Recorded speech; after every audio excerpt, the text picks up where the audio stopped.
What's up everyone, Harold here, Figure Mania Show. Hope you guys are well wherever you are in the world. And in today's video, we are taking a look at the brand new S.H.Monsterarts Iris from the movie Gamera 3 Revenge of Iris. And just by looking at this figure, you guys can tell this is a very beautiful looking figure. It's very well crafted, loads of details, and there's loads of accessories that you get with this figure. For you toy photographers out there, this figure photographs very beautifully. The way that the lights reflect off of it, and the shadows and things, like if you know how to light your scenes well, this figure will come out beautifully in your photos. Now, that is a big plus as a toy photographer for me, but however, there are some, not negatives, but there are some issues or challenges that I have faced while I was doing toy photography with this figure, and I'm going to get into that a little bit further. But let's get into what you get with this figure. And this is everything that comes inside the box with your Iris figure.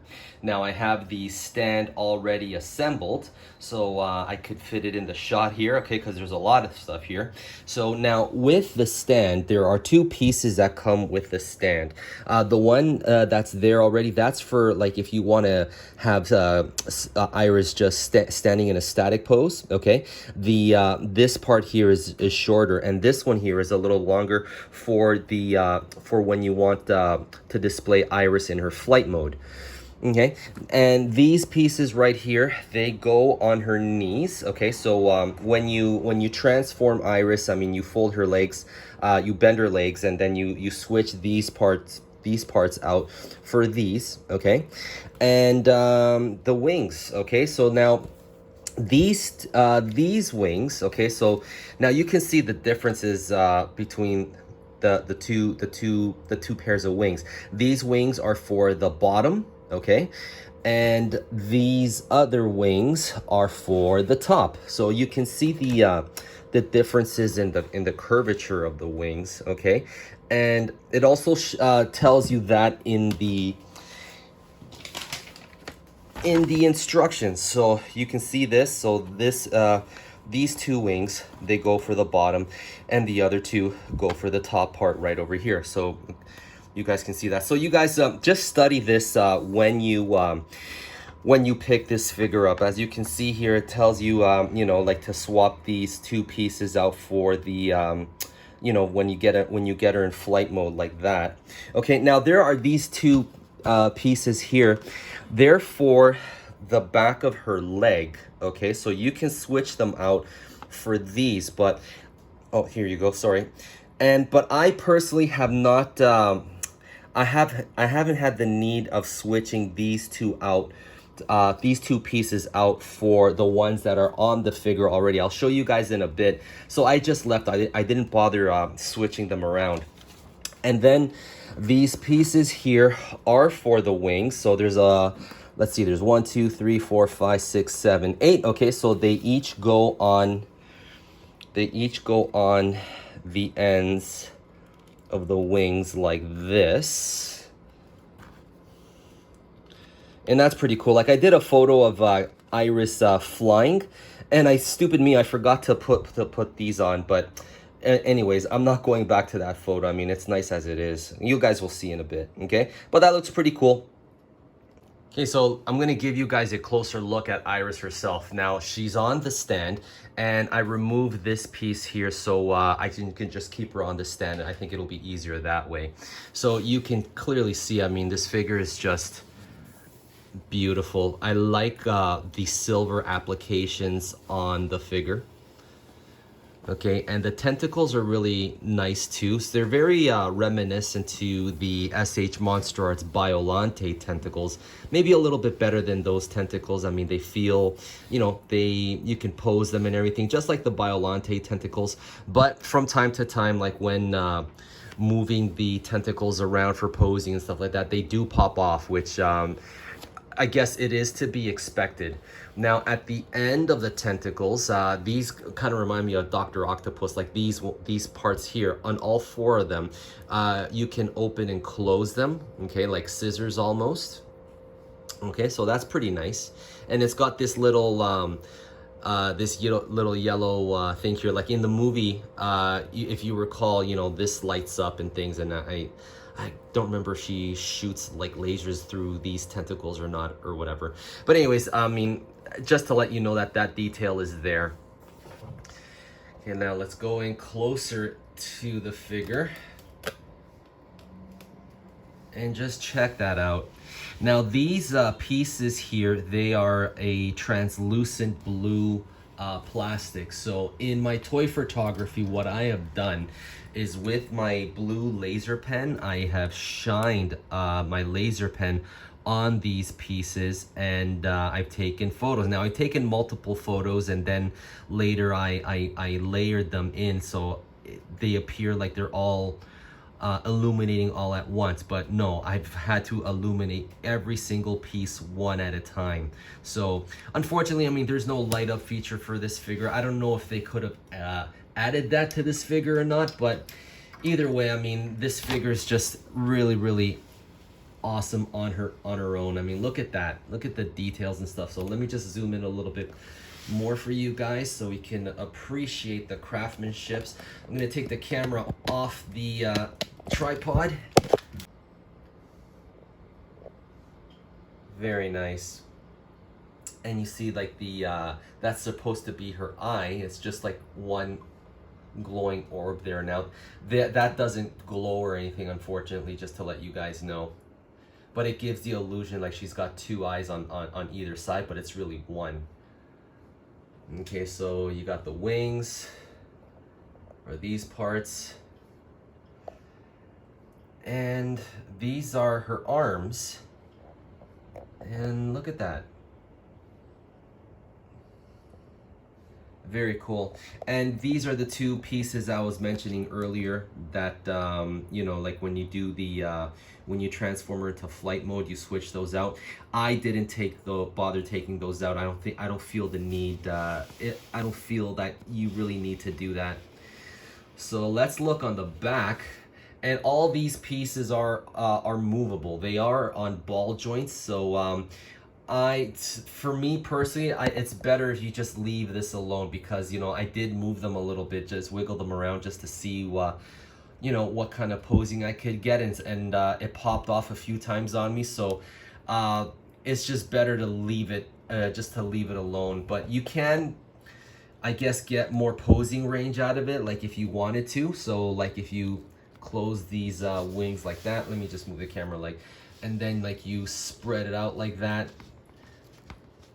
Okay, I'm doing this with one hand.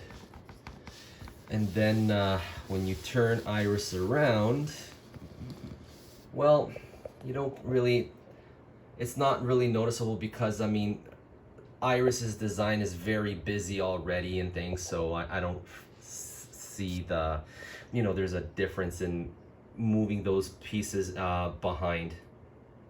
Now let's look at the articulation of this figure. So just starting here with these two wing joints, or these you know, these shoulder blades here, they are movable. Okay, and I can see that there's a peg here holding them. So just to let you know that these can be moved, but I don't recommend that you try to remove them and things. All right, now the arms, I mean, you can get good bend in the arms, as you can see here, but like, let me just move the camera a little bit further down. Okay, so you got good bend here, but you have to be mindful that this long sword-looking thing here can go up against like the shoulder wing, the wing joints here and all that. So you can do a little bit. Well, that's the most you can get, like, for in terms of like a T pose. It's all because like this is in the way, so you're not gonna get much up posing. I just popped off the arm. So that's the first time that happened. But again, I mean, just because like all of this, I mean, this gets in the way, and so it makes it difficult to get like any real good posing out of this figure. And honestly, like if you've seen the movie, there isn't a lot of posing that Iris does to begin with. So I don't feel that this needs to have a lot, or you can do a lot with it. 5 minutes later, just trying to get the arm back into its socket. And as soon as I got the arm in, like a lot of other pieces started falling off the figure, like these knee joints and like the joints behind it and stuff. Oh, and I've dropped several F-bombs, you know, while I was doing it. So not fun. All right, so this figure so far has presented quite a bit of a challenge for me in terms of like manageability. So now moving towards the tentacles, I mean, you can move these pieces like that, but because, as you can see, I mean, it can't hold. Now, I think it can hold the pose fairly well for these tentacles, but you need the stand, because without the stand, the figure will just fall, because it can't support the, because it throws it off balance. Okay, so I'm just gonna put these back down. Ah, there you go, see? Oh, this is a pain. Okay, so let's look at Iris's head articulation. So I can move her head side to side about that much. Okay, I can move her head all the way up like that for her flying pose. Just move the camera a little. Okay, so you know, at least with the head, it's okay. It's pretty decent. Okay, now I've popped it off a few times while I was, you know, trying to, you know, posing it for photos and things. So, I mean, it's just all this stuff. It just makes it a little bit challenging, you know, to pose this figure. Now, there is, let me just adjust the camera a little so I can go further down. Now, there is an articulation point right here. Now I'm gonna take her off the stand, and you know, you can wiggle it side to side. You can, so it's got good waist movement there. Oh, there's even articulation here on the upper part, but like, there's really not much, and I don't know that this is if this articulation point is necessary like for this figure. Okay, so you can see like you can see me, you know, wiggling this part here. All right, and then now let's go down to the legs. Okay, so I can okay, so be mindful because of this. I mean, I can throw her leg up that much, but she's got double jointed knees, so I mean, if she tries to, you know, do a flying knee at Gamera, oof, you know, that'll be painful. So that's pretty cool. So you can do some like good poses like that, you know, when she's up in the air like that, you know, it would be okay. It would be okay. And again, like you see here, like how I have her knee posed already. There's no point in me removing this part here for the other one, because it really doesn't impede the articulation or the posing, you know what I mean? So it's, for me personally, it's better if you just leave this part alone. Don't even bother pulling it out and then switching it for the other little piece, because it really does nothing in terms of like posing or anything like that. Okay, now let's look at the feet. So this figure's got high heels. Now let me just adjust the camera a little bit. Okay, so Iris has got high heels, so you can open and close them like that. Okay, so I guess for her flying stance, and you can swivel her ankles a little, just a bit. Okay, but this figure is again, as I said earlier, this figure is very top heavy, so the stand is necessary.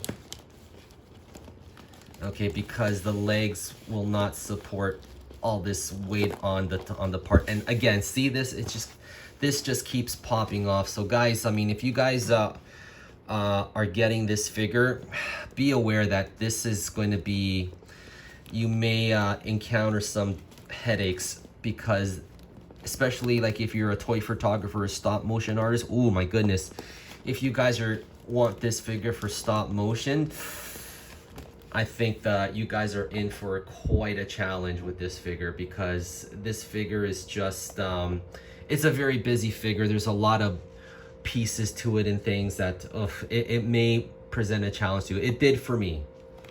So now let's move on to the flying to the flying mode. All right, guys. So this is Iris's flying mode. 10 minutes later. My goodness, guys. Now you can see this figure looks beautiful. I mean, this figure will look beautiful on your shelf. Now this figure will take up a lot of real estate, so you guys better have the shelf space for him. Like if you wanna pose Iris like this, if you don't have the real estate for this figure, then just having this figure in her normal mode with the tentacles will be fine, and the figure will look impressive still. But between the two modes, this one looks by far the most impressive, because you know it's got like this translucent plastic for the blues and everything. I mean, it looks great. I mean, it looks fantastic. I mean, this figure is engineered very well. There's a lot to this figure, but man, I gotta be honest with you guys, I am not having fun managing this figure, especially for this review. I wasn't having too much fun with the toy photography either, because just managing the wings and managing the tentacles, things popping off its legs and things, it was just such a chore. It was almost exhausting. It was actually frustrating for me. So, you know, the last time I had frustrations with a figure that was very limited in managing was the S.H.Monsterarts King Ghidorah 2019, and that figure is a headache to manage. I mean, I get great photos with that figure, but like managing that figure is a nightmare, and this one is pretty much on par. So like, get ready, guys, for those of you guys that are interested in this figure. I mean, taking nothing away aesthetically, this figure looks beautiful. It has, you know, all the parts that you need for this figure. I mean, it's very well engineered and things. But again, for those of you that are a big fan of this character, you will need to exercise patience with this figure, because it really tested my patience to the limit, guys. All right, so I am going to turn this figure back into its normal pose, or into its normal mode, and we'll get into some size comparisons. Let's get into some size comparisons. Now, on the left, we have the S.H.Monsterarts Gamera 95 First Edition, and we also have Gamera Rebirth. And guys, if you haven't seen that video, I did a review for this figure right here. It's fantastic for you Gamera fans. And also, if you're an S.H.Monsterarts collector and fan, I mean, you guys should definitely pick up this figure right here. And by the way, I finished watching the anime, and the anime rocks. And here we have another size comparison. We have the SHF Ultraman and Gigan 72. And here we have another size comparison. So we have the Hiya Toys Godzilla 2019 and the all-time king of the S.H.Monsterarts, the Kyokyo Godzilla 1989. And for my final thoughts on this figure. Now, this figure is beautiful looking, okay? It's very well engineered. It's got a lot of accessories and things. It's got a lot to it, you know, and it's top heavy, understandably, because of everything that's going on here in the top portion of the figure and things. The paint app is absolutely spot on. It's beautiful, you know, but, you know, if you guys are picking this figure up for display purposes alone, perfect. You guys don't have to worry about anything. Just make sure that you have the shelf space if you want to display Iris in her flight mode, or if you don't, then display Iris the way I have her here. Now, for you guys that are wanting to do toy photography with this figure photographs beautifully. I absolutely love all the details and the colors of this figure. I've had a great time doing toy photography with this figure, but at the same time, it's been a frustrating time managing the figure when I want to pose the tentacles, when I want to pose Iris in flight mode and things just start popping off. You know, the wings are just too heavy that you absolutely need the stand for this figure. I mean, it's not, I wouldn't call it a negative. I would call it that it's just it is a challenge. This figure is challenging to manage. Okay, so for some of you guys that might be that might not matter to you, but for some of you guys it will. And if for you guys that want to do stop motion with this figure, I think you guys are in for quite a frustrating and difficult time with this figure because it's just very hard to manage, in my opinion. Now, some of you out there might not have the same opinion as me. I would love to hear your opinion, guys. I honestly would. But guys, all in all, it is a fantastic figure. It is a beautiful figure and things, but this figure is not for me personally. I mean, I'm not very attached to this character, so maybe that could be it. But for you guys that are big Gamera fans out there, that are fans of this character, I mean, this figure may be just awesome for you guys. All right, guys, that's it for today. Thank you guys so much for watching, and I'll catch you guys later. And guys, please stay tuned to the end for the toy photography gallery of Iris. Thank you very much, and I'll check you guys later. Bye-bye.